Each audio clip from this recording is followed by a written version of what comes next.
From Season 1, the Winx begin their second year at Althea, but we start with a new girl trying to save pixies. Layla tries to save them from Lord Darkar, also known as the Shadow Phoenix, but she fails and stumbles to Althea. Meanwhile, Bloom finds a hidden library and learns that pixies bond with fairies and help them do magic. Also, the boys return and all are paired except for Flora, which is kind of sad, but I don't mind that she's single. Love moments was Bloom sharing the spotlight with her friends and Flora taking care of the new girl. Expectations. The Winx will get pixies, maybe the yellow one for Stella, and the new girl will be a Winx. Ranking. Continue from before and new world building, and we're like the Winx when it comes to learning about this new girl. From before, Lord Darkar recruits the Tricks, who haven't reformed in any way. For me, they steal the show. I can't get enough of their prison uniforms. It's so cute. And I love how they're being tortured by the positivity. After observing a couple, Darcy, witch of illusions and has had a boyfriend, thinks of fooling via fake reformation. Darkar breaks them out by giving them jewelry to perform powerful magic. It's called the Glue Mix. I found Darcy to be overpowered and her blindness spell is truly nightmarish. As a kid, I would have been so scared. Meanwhile, the Winx talk about boys and care for Layla, who says that the pixies were kidnapped and powers drained. Ranking. So not only have the Tricks found a new mentor, but they've also learned that there's a power greater than Dragon's fire. From before, some of the Winx will be journeying with Layla to save the pixies that Darkar has captured. Not to spoil, but think of it this way. We need our most powerful, Bloom, and the fairy who can illuminate the caves. Stella would basically be me on this trip, wanting to get out of it, always hating it, and always complaining. While battling monsters, as expected, Layla's a Winx, who can create materials out of a purple substance. But the environment drains all magical energy, and the Winx become weak. I was concerned and sorry for them. We end with Brandon falling, and Stella jumping after him. And we already know that no way either will die. Fun moments was Layla first waking up with Season 1 references, like Nut and answers to homework. About the mission, I liked Stella's questions about teachers, and I really liked how Farragonda chose which Winx. Characters. Some jealousy from Musa about Layla and Riven, but great girl power moment in how Layla drives. Ranking. Really love the scene which rationalized who's going on the mission. Also neat substance powers of Layla called Morphix. From before, Stella needs sunlight to recharge, while Brandon is taken by Princess who wants to marry him. For some reason, Sponsus loves this obsessive Princess Amentia. By the way, don't her helpers look a lot like Disney's Megara? As mentioned, Stella is weak and needs sunlight to recharge. I really felt worried about her in her weakened state. But then I was really happy when she was healthy and strong again. In the end, she saves Bloom from monsters. Characters. Stella has reason to be jealous. There's also some teasing of jealousy from Bloom, but it's nothing. Flora really does seem lonely without someone, but I'll predict that she'll have a boyfriend, and I loved the bunny cheering her up. My last slide is kind of random, but what's in the chest pockets? Shouldn't they be flat, or is it just style? Ranking. I really like Stella's struggles in this episode, and it's interesting how this season focuses on relationship problems. From before, some of the Winx are journeying to save the fairies whom Darkar is trying to extract information from. Layla eventually reaches the pixies, but she can't break them out, and actually gets hurt. First time I recall blood. The Tricks attack the team with their Glumix powers, and the Winx are completely outmatched and they easily lose. but a mysterious, apparently handsome, angel-like guy appears and saves the Winx. I obviously expect to see him again.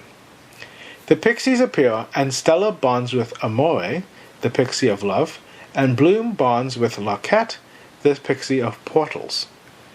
I quote, "All of a sudden the barrier was deleted. Based on how Darkar's powers and his monsters, it's too convenient." Characters. I love how Chatter outdoes Darkar, Layla's rather sporty, Bloom's pouty, and the Trix tore Stella's shorts. Stella's got some great lines, referring to Amentia as a fish-faced tramp, and asking if the Trix will ever stop laughing. The Trix, by the way, have this thing about scratching boys. In the last season's finale arc, Stormy did it to Riven. Ranking.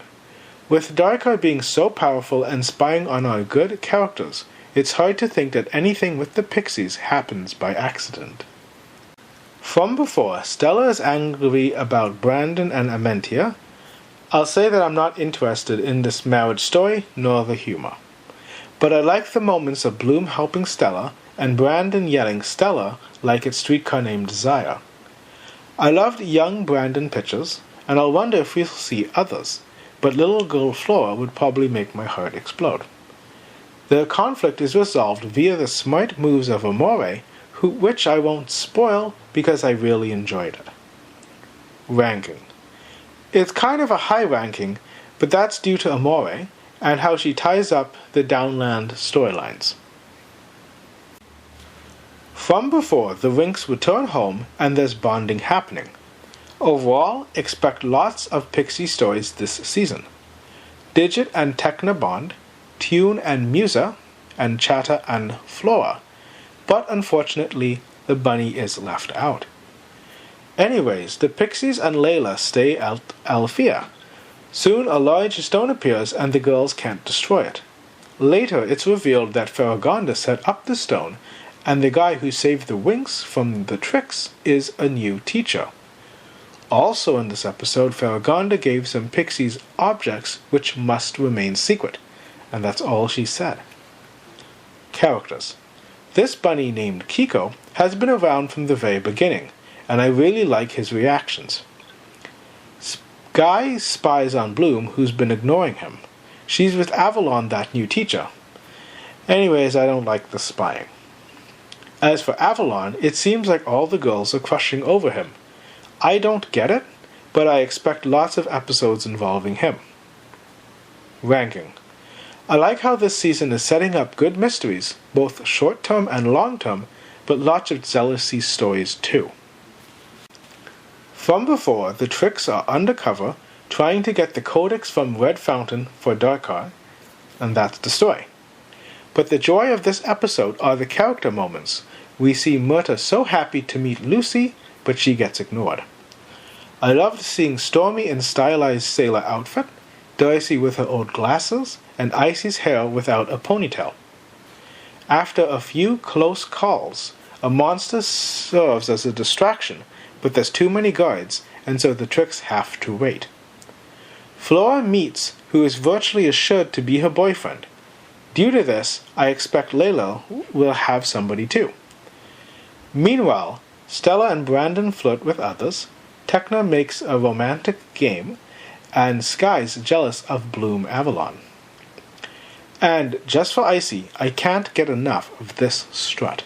It's so smug, and it suits her personality from last season's finale arc. For Darcy, I wonder why this illusionary master, and the one who was disguised as Stella before, was nearly exposed first. Ranking. Not the most amazing story, but lots of entertaining character moments and lots of relationship dynamics. From the title, this is a must-see spoiler episode, and so don't watch the review if you haven't seen the episode. The episode starts with a prophetic warning, which Tekna later researches, and she becomes very skeptical of Avalon. I'm skeptical of him too, since he's just too seemingly perfect and well-liked, but maybe that's me being cynical. I love the girls looking out for each other, and they even talk with Professor Griffin from Cloudtower.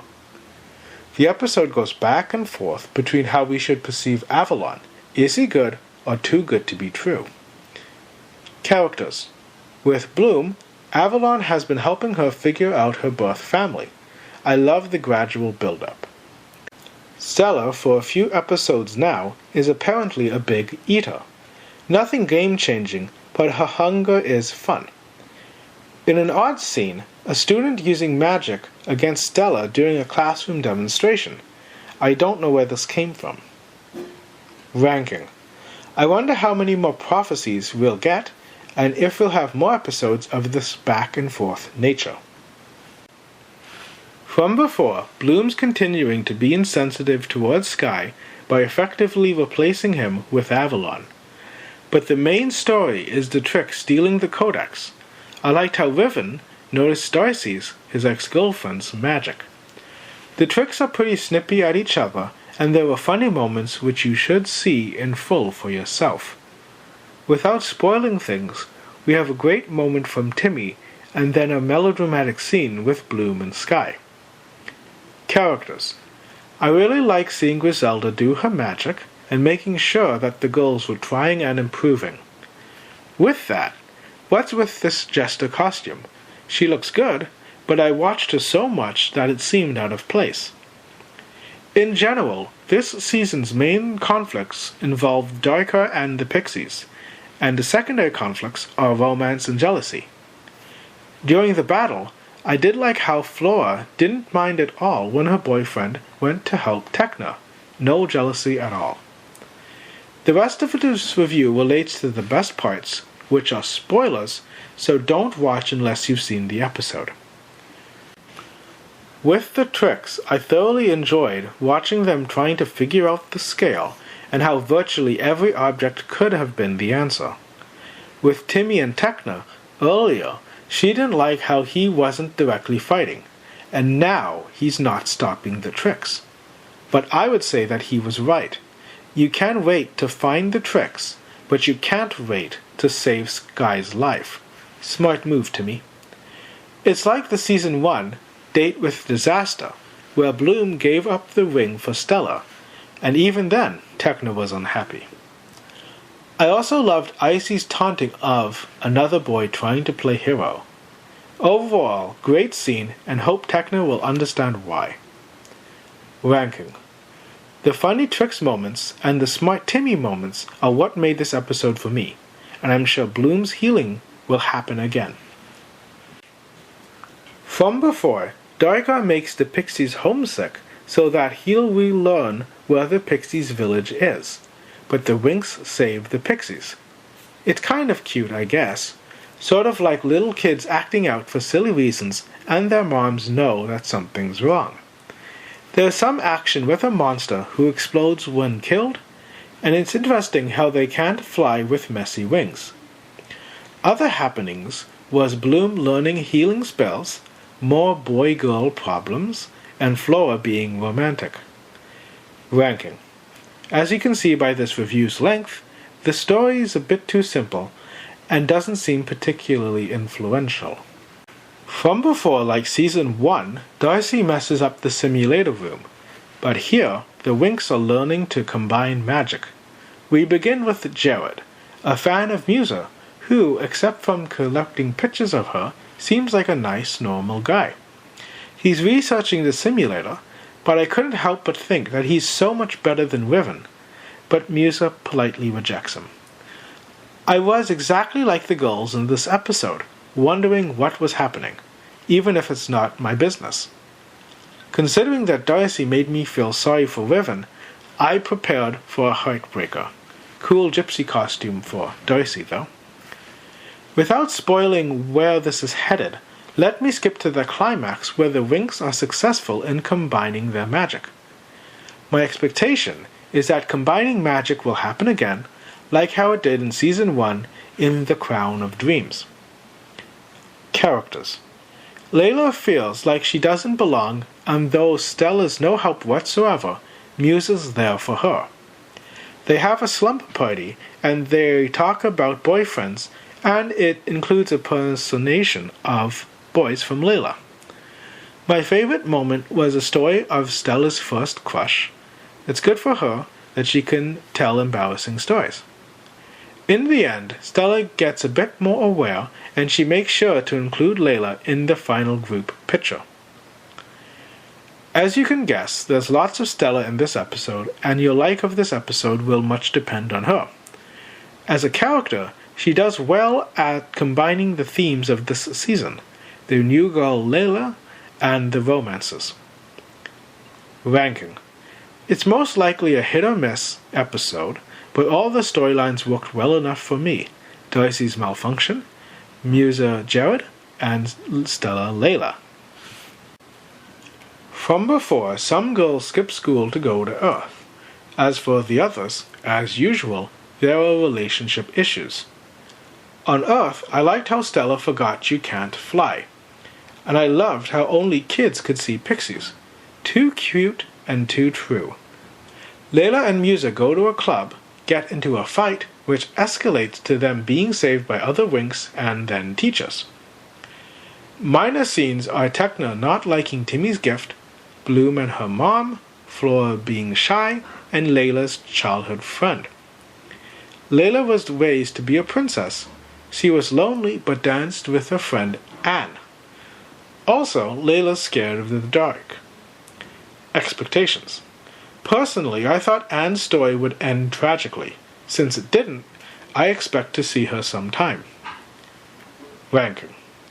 Sorry. It just felt inconsequential and out of place, and Layla's background should have been in a more important story. And that's my review for the first 13 episodes of the second season of Winx Club.